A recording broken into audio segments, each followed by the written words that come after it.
Manipur has been rocked with ethnic clashes starting May 3rd after the All Tribal Students Union of Manipur decided to hold a solidarity march against the High Court verdict in which the government was asked to consider ST status for the majority Meitei community, after which violence erupted between the Meiteis and the Kuki community of the state. According to reports, 80 lives have already been lost due to the ensuing violence, the figures which remain highly suspicious as no authentic detail can be ascertained due to the suspension of internet services from the state. As the situation got worse, central security forces were deployed in the state to control the violence, to which it continues to do so till date. State leaders have vociferously appealed to the people of Manipur to maintain peace, but to no respite. Another issue was that while Manipur was burning, no central leader visited the state before Minister of State for Home, Nityanand Rai, who arrived in the violence-hit state on 25th May, who then brought some relieving news to the citizens of Manipur, stating that Home Minister Amit Shah was to arrive in the state on the 29th of May. And now Union Home Minister Amit Shah, who is in Manipur to assess the situation in the violence-hit state, while holding a press conference in Imphal, admitted that the 29 April Manipur High Court judgment was done in a hurry and was the instigator of the violence that erupted in the state. Manipur in the past 6 years has moved on the path of development, and ever since BJP came in power, they have made Manipur band, blockade and violence free, he said.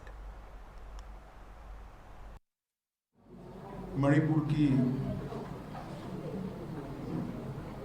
हाल की स्थिति की जानकारी देने हेतु इस press वार्ता का आयोजन किया गया है। 29 अप्रैल को मणिपुर हाईकोर्ट ने, मैं कोई झिझक के बगैर कह सकता हूं, एक जल्दबाज फैसले के कारण यहां पर जातीय हिंसा और दो ग्रुपों के बीच में हिंसा की शुरुआत हुई। विगत 6 वर्षों से जब से मणिपुर में भारतीय जनता पार्टी की सरकार आई, मणिपुर बंद, ब्लॉकेड, कर्फ्यू और हिंसा से मुक्त हो गया है। नरेंद्र मोदी जी के नेतृत्व में भारतीय जनता पार्टी की मणिपुर सरकार, हमारे मुख्यमंत्री जी के नेतृत्व में इस डबल इंजन की सरकार ने विकास के सारे पैरामीटर्स में अभूतपूर्व सिद्धियां हासिल की। ये 6 साल मणिपुर के इतिहास में विकास और शांति के 6 साल के रूप में जाने जाते हैं। चाहे सेंट्रल इंस्टीट्यूशन लाना हो, चाहे इंफ्रास्ट्रक्चर को मजबूत बनाना हो, बढ़ावा करना हो, इंडस्ट्रियल इन्वेस्टमेंट लाना हो, एजुकेशनल इंस्टीट्यूशन को सुचारू रूप से चलाकर मणिपुर को नॉर्थ ईस्ट के एजुकेशन और स्पोर्ट्स में हब बनाने की बात हो, हर क्षेत्र में शांति के कारण मणिपुर विकास के रास्ते पर चल पड़ा है। विगत लगभग 1 महीने से मणिपुर में हिंसक घटनाएं हुई हैं। सबसे पहले तो मैं जिन दुर्भाग्यपूर्ण नागरिकों की हाल की हिंसा में मृत्यु हुई है, इस सभी के परिवारों के प्रति देश के प्रधानमंत्री जी की ओर से, मेरी ओर से और भारत सरकार की ओर से इनके प्रति संवेदना व्यक्त करता हूं। जान किसी की भी गई हो, देश के नागरिक की जान जाती है, तब हम सबको, मुझे, आपको, सभी को दुख होना बहुत स्वाभाविक है। Speaking on the decisions taken by the centre, he announced that the central government has constituted a committee to probe into the violent incidents in Manipur. The panel will be headed by a retired judge of the High Court. In addition, the governor of Manipur will head a peace committee with members of civil society. The Home Minister also announced that the CBI will be probing nearly 6 cases that hint at a conspiracy. He also announced that advisor Kuldeep Singh will head the Interagency Unified Command for better cooperation between various agencies present in the state. हमने ढेर सारे फैसले भी किए हैं जो आज मैं बताना चाहूंगा। भारत सरकार विगत 1 महीने से चलती हुई हिंसा होने के कारण और हिंसा में किसकी जिम्मेदारी है, इस सभी की जांच के लिए हाईकोर्ट के चीफ जस्टिस स्तर के रिटायर्ड न्यायाधीश का न्यायिक आयोग गठित कर जांच करेगा और ये जांच भारत सरकार की ओर से कराई जाएगी। भारत सरकार मणिपुर के गवर्नर साहिबा की अध्यक्षता में एक शांति समिति का गठन करेगी जिसमें सभी का समावेश होगा। उद्योगपति भी होंगे, खिलाड़ी भी होंगे, राजनीतिक दलों के प्रतिनिधि भी होंगे, चुने हुए प्रतिनिधि भी होंगे और अलग अलग सिविल सोसाइटी ऑर्गेनाइजेशन के प्रतिनिधि भी सभी प्रकार के होंगे। मणिपुर में अभी ढेर सारी एजेंसियां सुरक्षा की दृष्टि से काम कर रही हैं। उनके बीच में बेहतर समन्वय के लिए एडवाइजर श्री कुलदीप सिंह जी, जो कि रिटायर्ड डीजी सीआरपीएफ हैं, उनकी अध्यक्षता में इंटर एजेंसी यूनिफाइड कमांड की व्यवस्था आज से ही हम रचना में लाएंगे, जो सभी एजेंसियों के बेटर कोऑर्डिनेशन के लिए, पक्षपात विहीन कोऑर्डिनेशन के लिए इनकी अध्यक्षता में काम होगा। जितने भी केस रजिस्टर किए गए हैं, इसमें से 5 केस चयनित किए गए हैं और 1 केस इन जनरल कॉन्स्पिरेसी का रजिस्टर्ड कर ये 6 केसों की जांच सीबीआई का विशेष दल करेगा, जो भारत सरकार के तत्वाधान में किया जाएगा। और मैं सभी मणिपुर वासियों को विश्वास दिलाना चाहता हूं, किसी भी पक्षपात और भेदभाव के बगैर हिंसा के मूल तक जाकर आने वाले समय में कभी हिंसा न हो, इस प्रकार की एक न्यूट्रल जांच और दोषियों को दंडित करने की कार्यवाही की जाएगी। Speaking on the various rehabilitation and relief measures, HM Shah has said that ex gratia of 10 lakhs, of which 5 lakhs from the state and 5 lakhs from the centre, will be provided to the victims of violence. He assured that relief will also be provided to those that lost their property and got injured in the violence. He said that 30,000 tons of rice has already been sanctioned for Manipur and that ration camps will be opened soon for the citizens. HM Shah also informed that centre has asked for the creation of a temporary railway platform for easier transportation of essential commodities. एक relief and rehabilitation package को भी तैयार किया गया है। जितने भी लोगों का जान गया है वो सभी को 5 लाख रुपया मणिपुर सरकार की ओर से और 5 लाख रुपया भारत सरकार की ओर से 10 लाख रुपया दिया जाएगा। ये राशि डीबीटी के माध्यम से उनके परिवारजनों के सीधे बैंक अकाउंट में ट्रांसफर की जाएगी। जो इंजर्ड हुए हैं उन इजाग्रस्तों के लिए, जिनकी प्रॉपर्टी का नुकसान हुआ है, उन लोगों के लिए भी एक रिलीफ एंड रिहेबिलिटेशन पैकेज तय कर लिया गया है, जिसकी डिटेल घोषणा कल भारत सरकार के गृह मंत्रालय से हम करेंगे। मणिपुर की जनता को चीज वस्तुओं की कमी न हो, इसके लिए 30,000 मैट्रिक टन नियत कोटा से एक्स्ट्रा चावल भारत सरकार ने यहां पर भेजा है।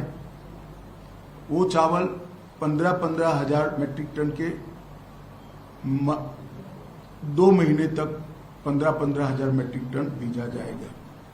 गैस, पेट्रोल और सब्जियों की भी आपूर्ति की व्यवस्था कर दी गई है।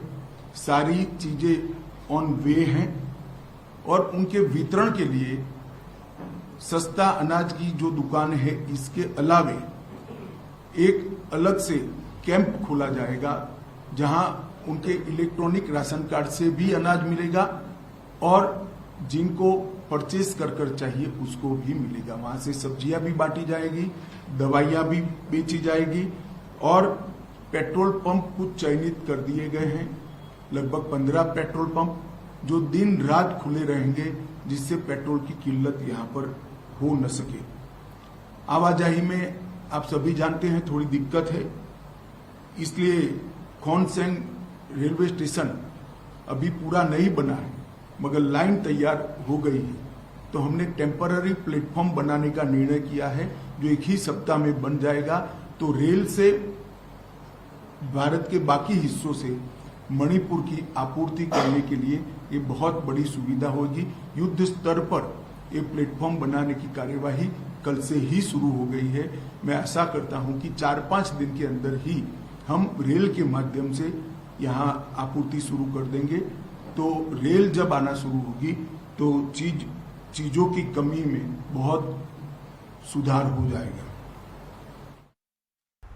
As the health sector is a major concern in the violence-hit state, Home Minister Shah announced that 8 teams consisting of 20 doctors will be stationed in violence-prone areas of Kangpokpi, More, Churachandpur to help in providing medical facilities and relief.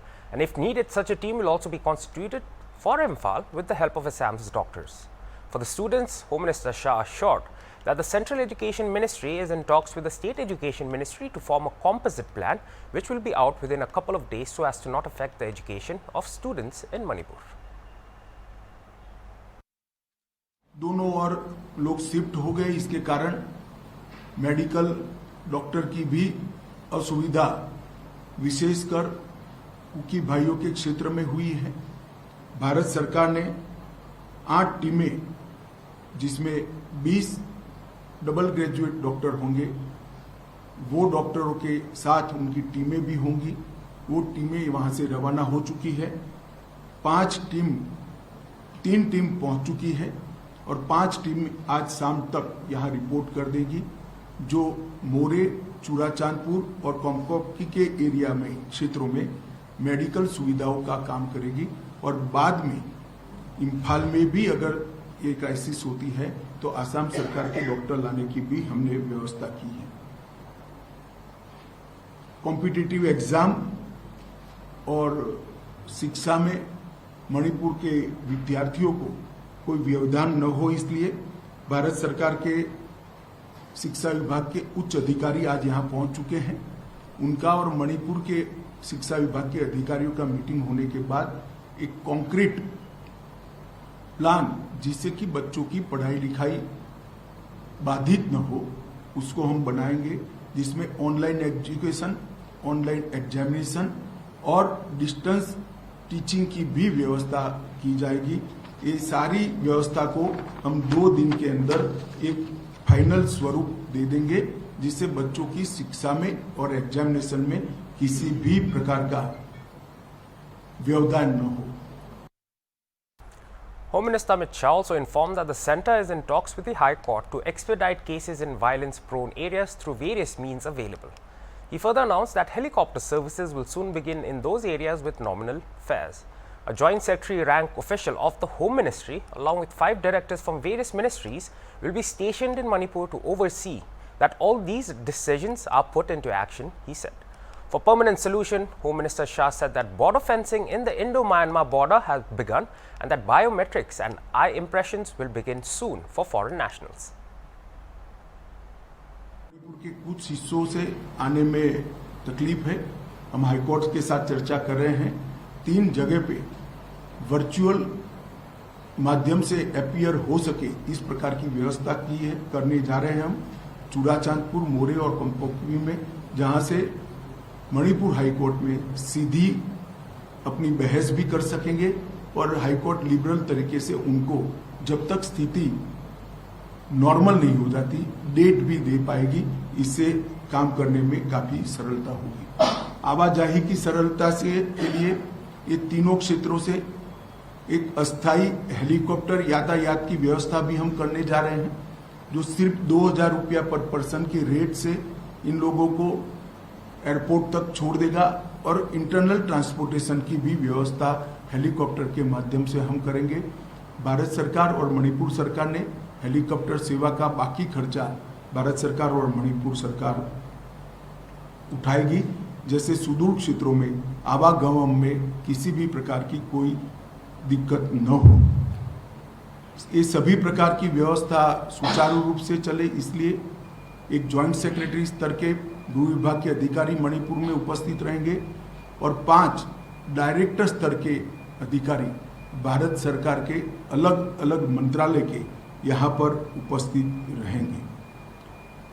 Permanent solution के लिए हमने Myanmar और मणिपुर की border पर पहले ही trial base पर 10 kilometre बाड़ लगाने का, फेंसिंग करने का काम हमने पूरा कर लिया है और 80 किलोमीटर के काम को हमने टेंडरिंग कर चुके हैं और बाकी की बॉर्डर की हम सर्वे भी चालू कर रहे हैं और पड़ोस के देश से आने वाले लोगों के बायोमेट्रिक्स और आई इम्प्रेशन लेने का भी काम चालू है, जिससे आने वाले दिनों में उकसावे से यहाँ पर हिंसा न हो।